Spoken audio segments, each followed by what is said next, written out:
we do. We work and we grind and we play. Let's go! Let's go! Bring it up, bring it up, bring it up!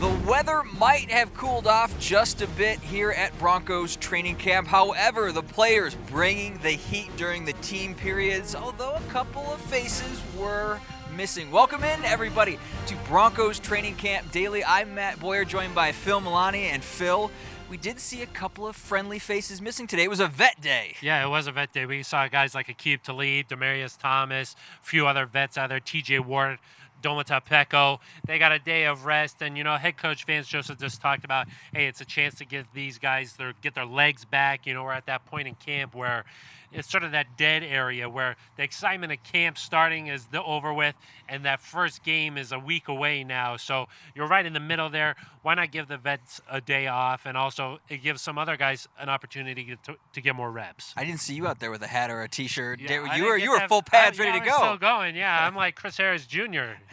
Every day is a work day. Well, some of those opportunities did come for guys like Benny Fowler, who said that this is his opportunity to go up against some of the best.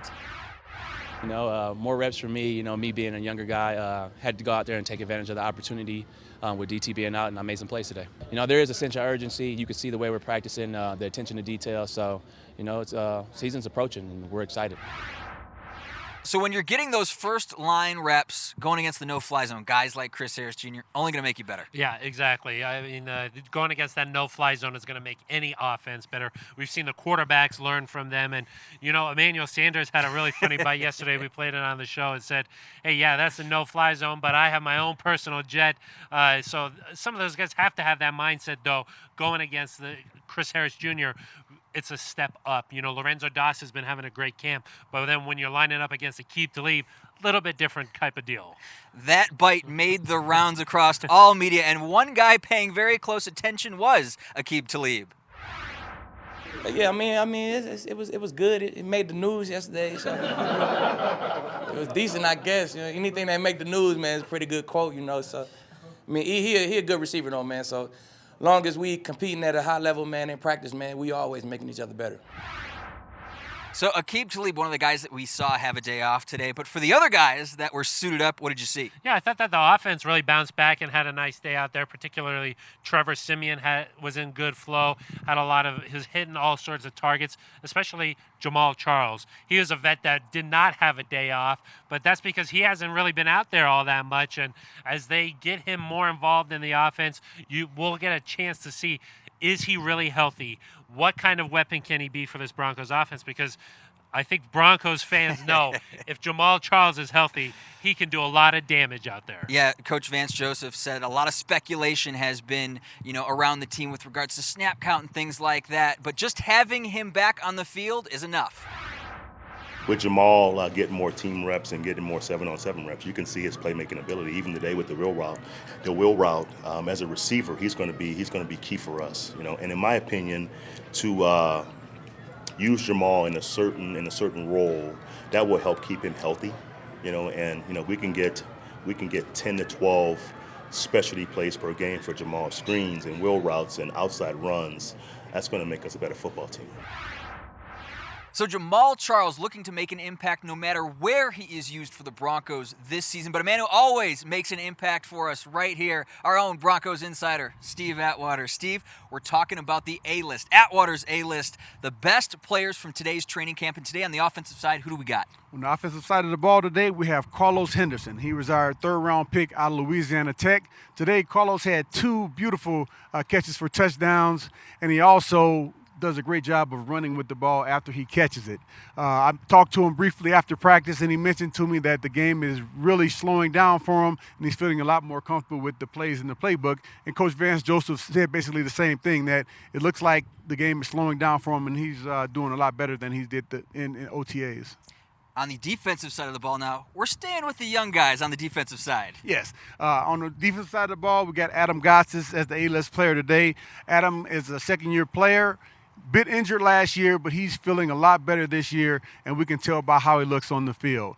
Adam plugs up those B gaps very well, and he has also a great lateral strength. So when blockers are trying to block him down the line of scrimmage and move him out of the way, he moves laterally just a little bit, but he holds it up very well. And that's the thing that I liked about Adam. He also has some good pass rushes today, and looking for big things out of Adam this year. Jumping from that rookie year into the second year can be difficult, but Adam Gotsis is not worried about that sophomore slump. I've been feeling really good. You know, went and did some one-on-ones and stuff like that. But yeah, just feeling really good now. So, you know, it's not a matter of getting to next week. It's a matter of getting to, you know, the first game of the season against the Chargers. So, you know, just progression. So, Steve, another name to add to the A-list, though. Roger Goodell. You had a chance to catch up with the NFL commissioner today. Absolutely. Roger Goodell, a great man, a great ambassador for the game. As you know, commissioner of the NFL for several years. I met Roger Goodell several years ago, and with Roger and I, it's not so much about football as it is kind of catching up, seeing how his family is doing, and sharing with him how my family is doing, and all the wonderful things that he does for the NFL. Great man, and it was great to get a chance to catch up with him. Well, we always love catching up with you every single day. I know Broncos country does that well, Steve. We appreciate your time. To hear more from Steve on the radio, check out Orange and Blue Radio, 760 on your AM dial. Steve will be on 1 to 3 during training camp again, 760 AM and the iHeart Radio app. Back now with another Broncos insider. We just keep rolling him in. Our own Andrew Mason joins us now. And Mace, we've been talking about position battles at specific positions, but today we're covering the entire defensive line, whether it be tackle, and we're going to do it all today. Yeah, and it's interesting when you view the defensive line, you have to view them as a collective, because sometimes you see 3, and then when they go sub-package, you'll see 2 of them, and they mix them out in and out pretty liberally. So you start with what you know. Derek Wolfe, Domata Peko, Jared Crick. Those are your top 3 guys. Those are the stalwarts, the known commodities. But it gets really interesting after that. Zach Kerr, they brought him in as a free agent from Indianapolis in March. He's had some good moments out there, was pretty active knocking down passes in Wednesday's practice, had a couple in one period. Adam Gotsis, second-year player out of Georgia Tech, second-round pick in the 2016 draft. They're expecting a lot out of him, but he's just coming off knee surgery in June, so he only saw team period reps starting on Wednesday. He's working his way back up, but he's done some good things the last couple of days, made a couple of plays against the run out there on Thursday, so there's some promise there. Tyreek Jarrett, a big nose tackle, undrafted out of Pittsburgh. You know, you want to see him use his size a little bit better, but he's coming along. There's some potential there. And then finally, the wild card in all this, in the front 7 as a whole, is DeMarcus Walker, the second-round pick out of Florida State. Defensive end, 280 pounds by listing in the roster, but working at outside linebacker the last few days. What was interesting is Vance Joseph, when he was asked about DeMarcus Walker and the way they envisioned him, he said, hey, when we drafted him, we were looking at him as a hybrid player who could be as a defensive end and also an outside linebacker eventually. It's just now the timetable has been moved up because of all the injuries at outside linebacker. He made a couple of good plays today, both against the pass and the run. The first play of team period for the number 2s back at the start of practice, a real great play off the edge against Jamal Charles. So there's some potential there, but using him inside, using him outside, you know, that's sort of harkens back to Carl Mecklenburg back in the day. I don't want to put that kind of comparison on him, but that kind of versatility could make him a very unique weapon if he can develop. One to watch there on the front 7. From a larger group, we now go to our favorite 2-man competition, the quarterbacks, of course. And I thought today, we talked about it yesterday, Trevor Siemian starts out slow typically. Today, very high all the way through. Yeah, a really good start in the move the ball period at the beginning. Got the offense downfield, a couple of completions to Emmanuel Sanders to get the offense across the goal line. Some good work in the red zone period, although he did have an interception by Diamante Thomas from Michigan. Of course, my guy, Mace. Yeah, I have to get the Michigan in there for you. But a good day for Trevor Siemian. Paxton Lynch, a little less consistent, some good moments. In 7-on-7, a couple of times he kept the ball, didn't throw it, would have been a tuck and run in a team period. But interesting that Vance Joseph said, hey, not necessarily a bad thing. They actually want to see him run from time to time if the throw isn't there. So maybe you causes you to look at his 7-on-7 reps a little differently than you might look at with other quarterbacks. So interesting day for the quarterbacks, but a good day for Trevor Siemian. This man always makes the right read. Mace, we appreciate your time. To hear more from Mace, though, this week on Orange and Blue Radio, tune in from 3 to 7. That's 760 on your AM dial and on the iHeart Radio app. Back now with Phil Milani. And Phil, the weather didn't really cooperate for us today, but we did have Commissioner Roger Goodell in town. What did you see from him during his fan forum with Steve Atwater and John Elway? Yeah, it was really cool. I mean, Von Miller and Emmanuel Sanders are out there. It's always special when the commissioner can come to Denver. He talked about what a great football community this is. He touched on the impact that Broncos owner Pat Bowlen has had on the NFL. I thought that was really good. And he also mentioned, that the Broncos are in really good hands right now with the trust and everything that President Joe Ellis has done. So I thought he touched on a wide range of topics, and it's always good to hear when the man in charge of the most popular sports league in America comes to town. It's always great. One of the things that Commissioner Goodell touched on was the Denver community, the football community. You mentioned it, Phil. It's so great. We have the best fans here in Broncos country, and that's why Commissioner Goodell said it might not be that far-fetched to see the NFL draft in Denver.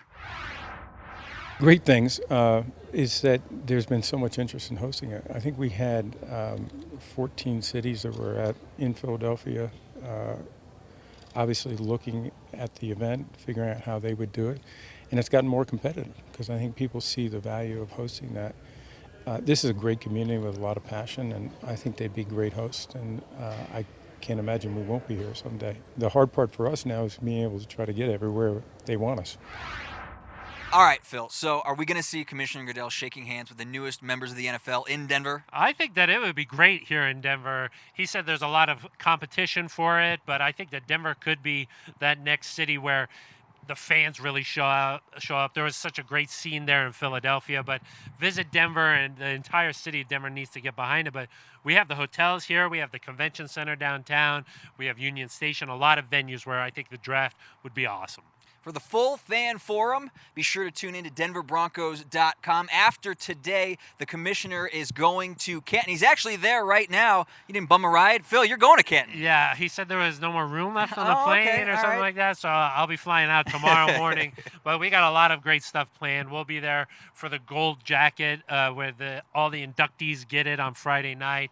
Terrell Davis is going to have a lot of friends and family out there. We'll be trying to catch up with a lot of them, and plus we'll be at the induction ceremony Saturday night. What a cool moment for the organization and franchise. Terrell Davis heading to the Hall of Fame. It's going to be one of the best days in franchise history. Even though Phil's gone, camp's going to roll on tomorrow. We're going to have Believe reports. it or not. I know. Things don't stop when you leave, believe it or not. But tomorrow, Friday, one more day before that Saturday scrimmage, so tune in to denverbroncos.com for our 7 p.m. show. And as well as Phil's reports, you're going to have reports all weekend long, so you'll be here in spirit. Don't worry, and you'll be here in spirit. But until then, for Phil Milani, I'm Matt Boyer. We say so long.